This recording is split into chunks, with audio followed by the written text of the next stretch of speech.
Assalamualaikum warahmatullahi wabarakatuh.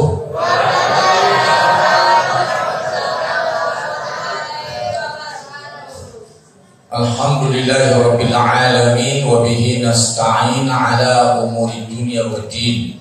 Asyhadu an la ilaha illallah wahdahu la syarika lah wa nahnu nashhadu anna Muhammadan 'abduhu wa rasuluhu la nabiyya ba'dahu. Allahumma shalli wa sallim ala rasulika al-karim Muhammadin sallallahu alaihi wasallam. Sedang dirahmati Allah, sudah menjadi kewajiban kita yang kita sadari selalu untuk selalu bersyukur pada Allah Subhanahu wa taala. Kemudian salawat dan salam untuk Rasulullah sallallahu alaihi wasallam. Kemudian takrim wal ihtiram, pujian sanjungan kepada pengurus masjid beserta jajaran, seluruh tokoh-tokoh kita, para hadirin yang dirahmati Allah. Sudah dirahmati Allah, kajian kita pada hari ini adalah perkara terkait dengan harta. Dan membuat orang masuk surga diantaranya sukses mengelola harta, dan menyebabkan orang masuk neraka diantaranya gagal mengelola harta. Maka untuk itu pada kesempatan ini kita bicara tentang perkara harta. Sudah dirahmati Allah, manusia ini sangat butuh kepada harta. Kalau tidak ada orang tahu usulnya. Allah berfirman dalam surat Al-Ma'arij, innal insana khuliqa halu'a. Sesungguhnya manusia itu diciptakan dalam keadaan keluh kesah, mengeluh terus, resah selalu. Ya nak, kau dapat pasangan ini nggak puas ni rusuh yo. Dapat dan kui suah juga. Dapat dan raja rusuh juga. Takut jadi kedua itu tak. Dapat dan buruan rusuh juga. Jadi abdul tidak rusuh, ada. Keluh kesah kami. Jadi kalau awak cerita je orang, ada orang kuabi awak kacau mandangan keluh kesahnya saja. Sementara awak ada orang awak keluhkan kenyo kok, anda ada kesempatan. Jadi kalau ada keluh kesah orang, habis dia orang. Satu sebuah itu orang mengeluh. Kenal tak kenal ada keluhan. Tapi kenapa? Karena memang innal insana khuliqa halu'a. Di antara yang dikeluhkan itu tadi masalah harta. Idza massahu syarru jazu'a. Apabila mereka ditimpa oleh keburukan, kok bangsanya, kok hilang rezekinya, habis kontraknya, dan habis kontrak lain. Sidang jemaah, barang dipinjamnya dijapi orang, sakitnya tiru lain. Nang punya siapa? Orang. Nama pakai salam apa? Inya. Pasti minta orang punya berang. Padahal punah-punah punya orang pulang. Jadi saya rahmat Allah, itu sifat manusia. Idza masau syarru jazua.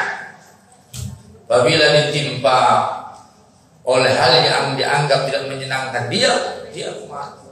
Ya nak, apalagi kalau suaminya lebih orang. Iya boh. Ketika ada suaminya banyak muak aja suaminya. Ya nak, mencari suami kau jangan berang, tapi pas dia orang. Lagi paguno Nah, sebaliknya iza masahul khairu manu'a. Apabila dia dapat kebajikan, itu loh masalahnya, udah pilih loh. Dia aja Allah kekayaannya pilih. Padahal kadang-kadang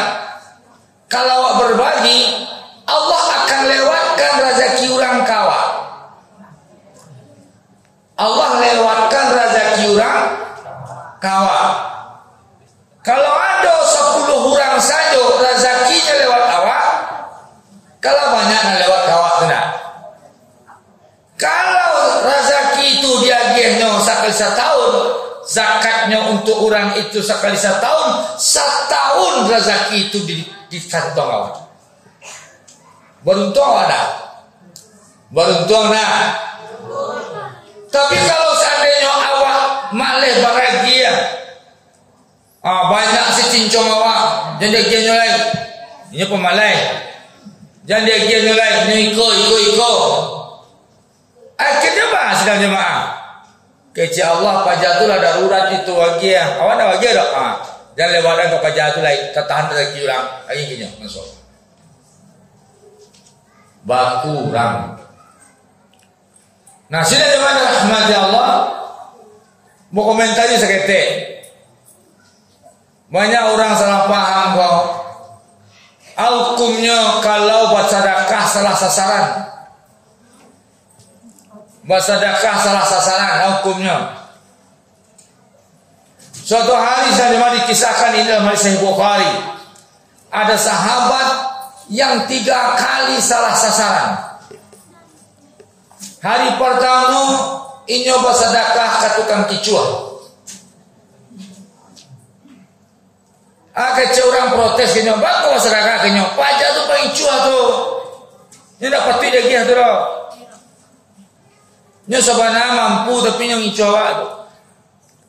Alah salah. Bisua nyo sedekah lu kali ya. Tiba durang maliang sedekah lu. Sakampung orang menyalahnya. Pajak sedekah orang maliang. Masa orang maliang sedekah? Allah salah lu kali ya. Hari ketiga sedekahnya, ketiga kalinya salah sasaran lo ke pelacur. Ai bolu lah kayaknya. Mama ke pelacur ke sedekah. Apa lu ke pelacur? Sidang jemaah ala 3 kali datangnya ke Nabi. Hadis Sahih Bukhari kok. Ya Rasulullah, aku salah bersedekah 3 kali. Itu ceritanya. Baca dalam botol. Ini tadi mau sedekah botol. Kecek Nabi, ketika kamu bersedekah kepada tukang tipu, maka di hari itu selagi masih ada bekal yang kau berikan pada dia, dia tidak ada korban orang yang ditipunya. Ketika kau bersedekah kepada pencuri, ketika masih ada bekal yang kau beri, dia tidak mencuri dan tidak ada korbannya. Selamat orang dari kejahatan dia berkat sedekah. Ketika kau bersedekah kepada pelacur, hari itu dia tidak melacur dan tidak ada kutukan yang menimpa tetangganya ketika itu. Maka sedekah engkau semuanya diterima oleh Allah Subhanahu. Jadi jangan panjang lah berfikir. Ada untuk saya lagi salah. Wah tanya orang baku hitam lah. Oh buang sedekah juga. Sidang jemaah dan rahmat Allah. Jadi manusia kalau tidak ada mengeluh, kalau ada lupa diri. Yang singkat cerita ada tidak ada, dia resah terus. Illal musallin, kecuali orang yang sholat. Begitu manusia menyikapi harta. Aku ingin aja masak Ali, Imam Ali bin Abi Thalib. Kata beliau, man ya'tamada ala malihi qalla. Man ya'tamada ala jahihi zalla. Man ya'tamada ala nas malla. Man ya'tamada ala Allah fala qalla fala zalla fala malla. Arti itu, ada tahu artinya? Ada yang tahu? Nah, boleh tahu ibu nak tahu. Tu bahasa kiamat tu, bahasa pambut. Siapa yang bersandar kepada hartanya, qalla, dia akan merasa kurang terus. Ada orang kau yang jadi kebanggaan diri itu nyepede itu juara tu. Sainggonya selalu meyakinkan orang dengan hartanya. Nyo kalua tas harago 30 juta. Tas. Kalau Jawa isi tas 30 juta. Kalau nyo tas Jawa 30 juta. Enak. Sidang jemaah sibuk baju puluhan juta. Apabila dia ketemu dengan orang yang lebih kaya, dia merasa hina.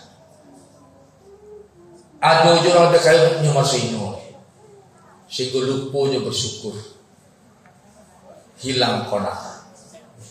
Sebab apa? Bersandar pada harta. Siapa yang bersandar pada harta? Korun. Siapa? Bagaimana kematian korun? Hina. Man i'tamada 'ala jahihi zalla. Siapa yang bersandar pada jabatannya, dia merasa hina. Ada dulu di kedutaan di Mesir ketika masih kuliah di Mesir. Di Mesir itu jabatan terendah itu lokal staff di kedutaan. Jadi besok di lokal staff mau pengurus persatuan mahasiswa. Jadi ketika itu hanya PD. Bagaimana Dinda? Ya Pak, ya Bang, tolong ini Bang. Oh ya. Itu lokal staff. Wah, mengangkang tangannya. Lalu home staff. Langsung lokal staff balikan ke kami. Saudara. Ya Pak, ayo mau kok lain. Home staff. Ya, berapa ini? Kenapa? Ya Pak ini terus home staff. Selalu home staff. Lalu atasnya dia teh dulu. Langsung mau balik home staff ke sana. Ya Pak, atasnya itu lah. Sampai akhirnya lalu wakil duta orang Pasaman. Ambo pede ya kok. Duta itu wakil duta orang apa? Orang Minang. Duta wakil duta. Orang Minang dia, oke dia bos bukan Minang. Tiba itu malah wakil duta aku lalu. Bapak hari kalau banyak. Pokoknya mau risiko menjadi pejabat ya. Si bapak mahasiswa mengeringkang saja yang banyak. Acara apa? Halo Pak, riset Pak. Pak kok mahasiswa? Inyo pembina Persatuan Minang. Jadi keluarga awal istilahnya di situ. Pak Yaman, kawan, iya Pak. Ini kok kalau mau kuat, modeliko. Bahkan kemudian nyo bersandar di jabatan. Sedang rahmat Allah, harta. Orang karena begitu fitnah harta hebat, tidak membedakan lagi halal dan haram. Halal dan haram. Tapi sedang rahmati Allah, wa cermati Rasulullah SAW. Suatu hari Rasulullah SAW kembali dari luar kota, ketemu sebiji kurma di atas tempat tidurnya, dimakan, Bismillahirrahmanirrahim, dimakan. Setelah termakan baru terpikir ini kurma dari mana. Ditanya istrinya, ya Humairah, wahai istriku. Jadi Nabi itu gala istrinya Humairah, pipi yang kemerah-merahan. Tando Bunda Aisyah itu putih ya. Jameko ibu apa kok makan yang tuh ya Humairah. Tidak mungkin. Kalau Humairah tuh Tando Bunda Aisyah tuh dia aja. Kalau Pak Pagi Humairah karena hitam si BR gitu. Itu orang pakai itu Pak. Kalau hitam aku panggil apa? Ya Asmat. Ada apa dengan nyanyi ibu-ibu dengan nyanyi apa? Nyanyi kasidah. Ya Asmat Latinsani. Ya Asmat Latinsani. Ada enggak? Nyanyi itu. Artinya apa? Ada orang putar saja itu. Padahal itu nyanyi yang hitam manis. Yang hitam manis pandang tak jemu. Ada enggak? Atau nyanyi jarang pokoknya. Yang hitam manis Latinsani, jangan lupakan aku. Nah, tuh. Wahai si hitam manis, ya Asmar. Nah, jadi kalau anak ibu hitam, panggil namanya siapa? Asmar. Berarti hitam manis tuh. Enak, dan yang dia nama abu-abu. Lah, sila dimana rahmat Allah. Maka ya Humairah, wahai istriku yang pipinya kemerah-merahan, ada sebiji kurma di atas ranjang kita, aku makan. Kau tahu nak, istriku, dari mana asalnya itu? Kecil, Bunda Aisyah. Tidak pernah boleh Rasulullah. Emang ada? Iya dong, pertama kan dia mau. Kecil beliau. Oh, jangan-jangan itu kurma sedekah yang patang, yang betulan, tercecer satu biji. Nabi tidak boleh makan sedekah. Jadi keturunan-keturunan Nabi, kalau ada orang-orang yang mengaku keturunan Nabi, kan ada sebagian mengaku Habib-Habib keturunan Nabi, itu tidak boleh makan sedekah tuh. Jangan terima sedekah. Pada orang amplop tanya lu ke apa kau? Amplop sedekah apa kau? Oh sedekah mas, akulah. Aku urus saja dia lah. Amplop apa kau sedekah? Karena manja betim saja itu. Nah, sudah kepada rahmat Allah, gara-gara sebiji kurma yang aku makan, yang aku tidak dapat jawaban dari mana asal usul kurma itu, kata Nabi, sampai pagi aku tidak bisa tidur. Nah, itu Nabi. Cie kurma yang tidak jalai asal usulnya, apakah halal, apakah haram, subhat, sampai pagi dah lo Nabi. Cie kurma. Kalau orang awak sampai lu dapet tender tu lain, alun-alun aja lah. Kalau ada tua tender tu kayaknya tak kalau aja lah. Tapi jangan sangko sampai tak kalau orang dapet tender. Kalau tak kalau udah kalau dapet tender dah. Sila kepada rahmat Allah, hati-hati. Nabi tidak tidur karena hal yang subhat.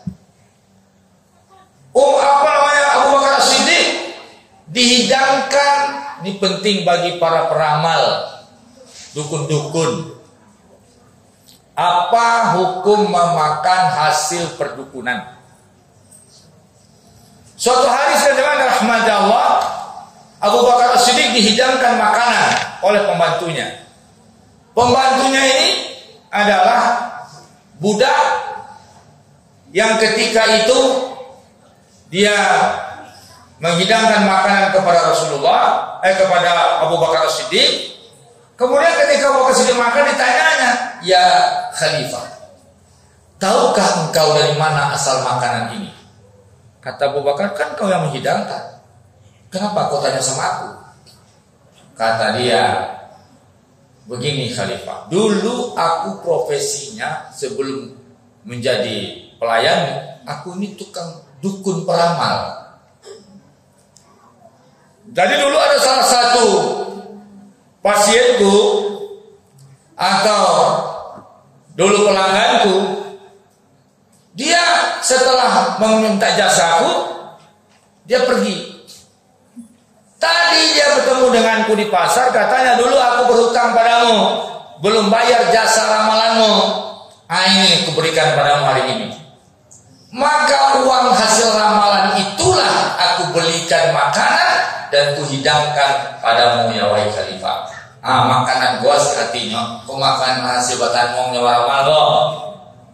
Langsung Abu Bakar tagak nyokaru kerongkongan muntah-muntah.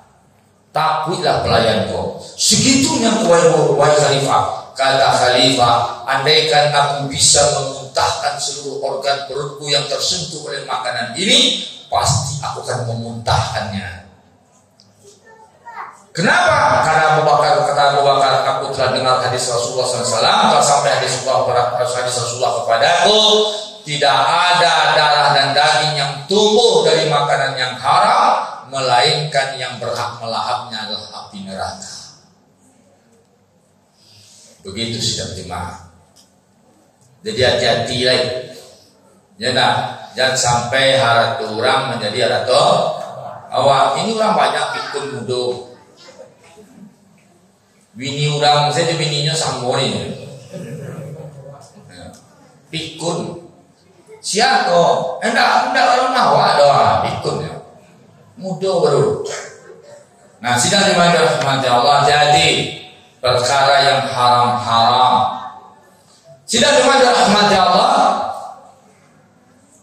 Berikutnya, bagaimana kehati-hatian orang-orang soleh terhadap yang haram sebagai penutup. Suatu hari seorang pedagang menjual rumahnya. Pedagang di suatu kota mulai bangkrut. Akhirnya dia bayar hutang, dijual asetnya rumahnya bersama kebunnya. Datang pedagang baru di kota itu, sedang naik. Maka dia dari ngontrak mau beli aset. Ketemulah dua orang ini bertransaksi. Setelah serah terima, si penjual pergi. Si pembeli mulai membenahi aset itu. Makanya mulai baladang-ladang di tanah itu, ditanam. Mulai membersihkan taman di pekarangan rumah. Rupanya tergali oleh dia suatu kotak peci berharga, dibuka, banyak di dalamnya benda-benda berharga. Akhirnya kata si bapak ini, dipanggil, dia punya seorang anak bujang laki-laki. Wahai nak, tolong cari bapak yang menjual rumah ini kepada kita. Kenapa ya? Ini barang dia, kembalikan kepadanya. Kata si anak, ya kan dia sudah jual sama kita. Ini kan sudah hak kita. Nah, ini tidak termasuk dalam perjanjian jual beli kita. Berarti ini bukan hak kita. Kembalikan kepada dia. Setelah selesai berdebat ringan dengan anaknya, si anak pergi mencari penjual. Lama ketemu. Nah, dia tidak tahu kemana pindah. Akhirnya jumpa. Setelah jumpa, diserahkan kepada, kata si pembeli, ini hartamu masih ada tercecer yang di luar perjanjian kita. Silakan kau ambil. Kata si bapak, ini bukan hakku, ini hakmu. Karena aku telah menjual tanah itu kepadamu, dan ini terletak dalam tanah itu. Kata si bapak, ini hakmu, karena ini tidak termasuk dalam perjanjian jual beli kita. Saling tolak. Kalau dia aku aja gitu.